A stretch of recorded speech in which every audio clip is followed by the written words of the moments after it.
네, 반갑습니다, 여러분. 개정판 어떤 파이썬 11장 파이썬 다운 코딩 11.8절 강의 이어가도록 하겠습니다. 자, 이번 절에서는요, 제너레이터와 일드문에 대해 살펴보겠습니다. 파이썬은 앞서 다루었던 반복자 말고도 제너레이트라는 객체를 제공합니다. 그럼 얘는 뭘 하는 거냐? 모든 값을 메모리에 올려놓고 이용하는 게 아니고요. 필요할 때마다 생성해서 반환하는 그런 일을 합니다. 이게 이제 목적이 뭐냐 하면은 메모리를 효율적으로 쓰기 위해서입니다. 우리가 아는 이제 C라고 하는 전통적인 언어가 있다고 할 때 이 C 언어는요, 파이썬보다 저급 언어, 그러니까 조금 하드웨어 제어에 적합한 그런 언어이긴 한데, 문법은 파이썬보다 더 어렵다고 할 수 있는데요. 수행 속도 면에서는 굉장히 빠릅니다. 따라서 이제 파이썬 같은 경우는 이런 수행 속도 면에서의 불리한 점을 제너레이트라는 객체를 통해 가지고 만회를 하고자 이런 객체를 만들게 된 것입니다. 자, 반복자하고 다른 점이 무엇이냐 하면은요. 반복자 같은 경우는 우리가 이제 미리 1, 2, 3 이런 객체를 메모리에 생성해 두죠. 근데 이제 이 제너레이트는 뭐냐면은 메모리에 만들어 두질 않아요. 메모리에 만들어 두질 않고 필요할 때 포문이라든지 이런 반복적인 기능을 통해 가지고 불러 써야 될 때마다 값을 반환해 주는 그런 특징이 있습니다. 자, 한번 실습을 통해 알아볼게요. my generate를 선언해 주고 얘를 이러한 축약 표현을 써가지고 객체를 만들었네요. 그죠? 자, 이제 이렇게 만들어진 제너레이터 객체를 포문에서 한번 써보겠습니다. for n in my generator 이렇게 하고요. 여기 있는 값을 print n 해서 출력하고 값을 봤더니 이렇게 출력이 되죠. 그죠? 네, 이렇게 출력이 되는데 얘의 자료형을 봤더니 제너레이트라고 알려주네요. 그죠? 자, 이걸 한번 살펴보자는 것입니다. 1에서 10까지의 정수를 반환하는 그런 기능을 우리가 만들고자 합니다. 이때 두 가지 방법으로 구현할 수가 있습니다. 첫 번째는 def라고 하는 함수를 만들고 create numbers 이렇게 해가지고 여기 리스트를 만들었죠. 그리고 리스트에 있는 모든 원소를 여기에 반환해 주는 겁니다. 그죠? 자, 리스트에서 1부터 10까지의 값을 가지는 그런 리스트를 만들어가 그 리스트를 반환하면 되죠. 그럼 문제는 뭘까요? 이걸 하기 위해서 1부터 모든 값을 append를 해가지고 그죠? numbers에 넣고 이 numbers를 반환해야 되잖아요. 그러니까 얘는 전부 메모리에 이제 올라간 상태가 되겠죠. 그리고 그 메모리에 있는 값을 받아오는 것입니다. 그렇게 값을 받아와 가지고 요 리스트를 반환받은 다음에 그것을 출력해 보면 이제 이와 같이 1부터 10까지의 값이 출력이 되더라 이겁니다. 네, 그런데 메모리에 10개를 올리는 것은 문제가 없지만 예를 들어 100만 개, 200만 개가 올라온다. 이런 많은 데이터가 올라온다고 가정하면 첫 번째 방법은 매우 비효율적일 수밖에 없습니다. 그러면 이제 두 번째 방법은 어떻게 하느냐?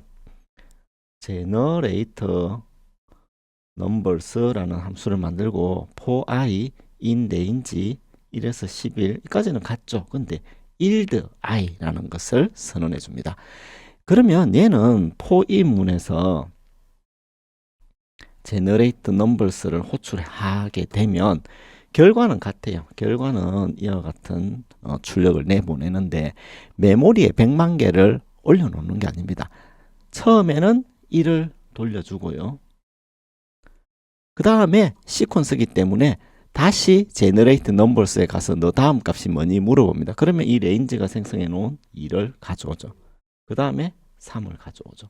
이렇게 필요할 때마다 값을 가져오는 겁니다. 그러니까 100만 개나 200만 개의 데이터가 필요하다고 할 때 메모리에 미리 만들어 놓고 로딩해 두지를 않습니다. 그러니 프로그램의 효율성이 좋아질 수밖에 없는 것이지요. 이때 사용하는 것이 일드문입니다.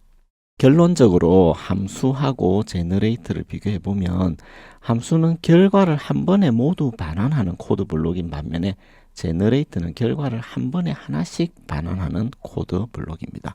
그래서 일들을 써서 한 번에 하나의 결과값을 가져오죠. 그리고 필요할 때마다 일드가 그 값을 돌려줍니다. 그러니까 대량의 데이터 처리에 효율적일 수밖에 없죠. 그 다음에 상태를 유지해야 되니까 이전에 가장 최근의 상태값을 유지를 시켜놓고요. 그거를 가지고 다음 호출할 때 써먹습니다. 그러니까 얘는 결론적으로 대량의 연속적인 데이터를 처리하거나 상태를 유지하는 로직에 적합한 그런 구문이 바로 제너레이터 구문입니다. 다음으로는 대화창 실습으로 id 값을 출력하는 것인데요. 이것은 객체가 가지고 있는 고유한 id를 알아보는 것입니다. 자, 한번 살펴볼게요. n equal 100이라고 하는 변수를 선언했습니다. 그죠? 자, id of 100. 그러면 이 100이 어딘가에 컴퓨터 메모리에 올라가 있겠죠? 그러면 그 메모리에 고유한 값을 이렇게 알려줍니다. 그런데 id of n은요, 역시 이 객체를 가리키잖아요. 그죠? 그러니까 id of 100과 id of n의 값은 이렇게 같아질 수밖에 없는 것입니다. 즉 이와 같이 비교할 수 있는 것이지요. n이라고 하는 것은 참조 변수이고요. 실제 우리가 n이 가리키고 있는 것은 100이라고 하는 정수 객체입니다. 그리고 이 정수 객체는요, 고유한 값을 가지고 있는 것이지요. 그리고 우리가 할당 연산자를 통해서 이 정수형 객체를 참조하는 것입니다. 그렇다면 m equal n 이렇게 해가지고요. m이 n을 참조하도록 하면 얘는 어떤 일을 할까요? 역시 id of n과 id of m을 출력해 보면 되겠죠. 그죠? 그러면 이 값이 어떻게 나옵니까? 같이 나왔죠. 그 말은 이 id를 n이라고 하는 변수가 참조하고 있는데 동시에 m도 참조하고 있다. 즉 동일한 객체를 참조한다. 그 얘기입니다. 그래서 이런 그림을 여러분들이 이해를 하셔야 객체와 참조 관계에 대한 이해가 될 것입니다. 만일에 이제 n equal 100, m equal 100 이렇게 하면 어떻게 될까요?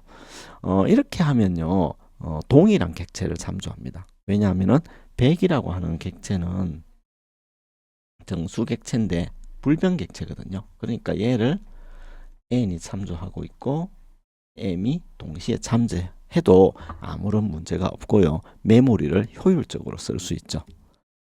반대로 이제 이렇게 해놓고 n equal 200을 해버리면 어떻게 되겠습니까? 200이라는 객체가 만들어질 것이고 n이 그것을 참조하고 있겠죠. 그죠? 그래서 n equal 200 그렇게 되면 참조 관계가 이와 같이 변경이 되게 됩니다.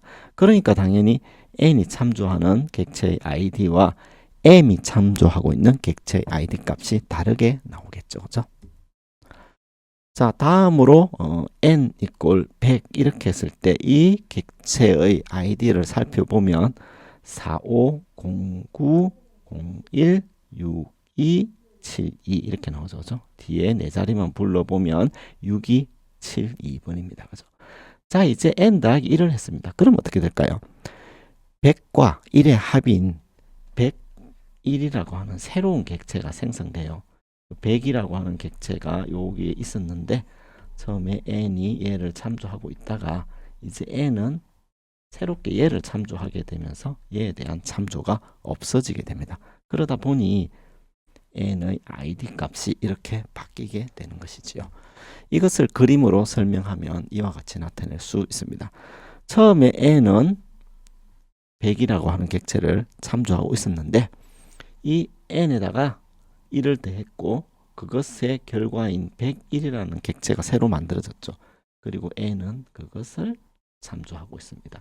그러니 당연히 이전의 n이 참조하고 있던 객체의 id와 달라질 수밖에 없죠. 그러면 이 객체인 이 100이라고 하는 이 객체는 참조하고 있는 변수가 없죠. 즉 객체를 참조하는 변수가 없으면 접근할 수가 없단 말이죠. 이와 같이 접근이 불가능한 객체를 갑이지 객체라고 합니다. 즉 참조 변수가 사라져 가지고 더 이상 참조할 방법이 없는 객체를 갑이지라고 부르는 것이지요. 그래서 주기적으로 이런 갑이지를 정리하는 절차가 필요한데 그런 절차를 갑이지 수집, 영어로는 garbage collection이라고 합니다. 자, 다음으로 객체의 참조와 할당 연산의 의미를 살펴보면 이와 같은 코드를 통해서 id of 100과 id of n이 같다는 거 확인할 수 있겠죠. 그죠? 만일에 F1이 0.5이고요. F2가 2분의 1이다. 그러면 얘는 어떻게 될까요? 얘도 결국 살펴보니까 같은 값이죠. 그러니까 객체의 id가 같이 나오게 됩니다. 자, 이것도 한번 실습을 통해 살펴볼게요. 100이라고 하는 정수값이 있고 n이라고 하는 값이 그놈을 참조하고 있네요. 그죠? 그래서 100과 n 값을 출력해 봅니다. 출력해 보면 이렇게 나오는데 값이 같죠. 그죠? 얘는 어떨까요? 얘는 0.5고 얘는 2분의 1이죠. 얘도 실수지만 사실은 얘랑 같죠. 그렇기 때문에 F1과 F2의 id를 조회를 해보면 같이 나옵니다. 그죠? 그래서 결과가 이렇게 된다는 것 확인할 수 있습니다. 자, 이런 내용을 바탕으로 다음과 같이 객체의 id와 등가 관계를 확인해 보는 그런 실습을 해보시면 앞서 배운 내용을 이해하는데 많이 도움이 될 것 같습니다.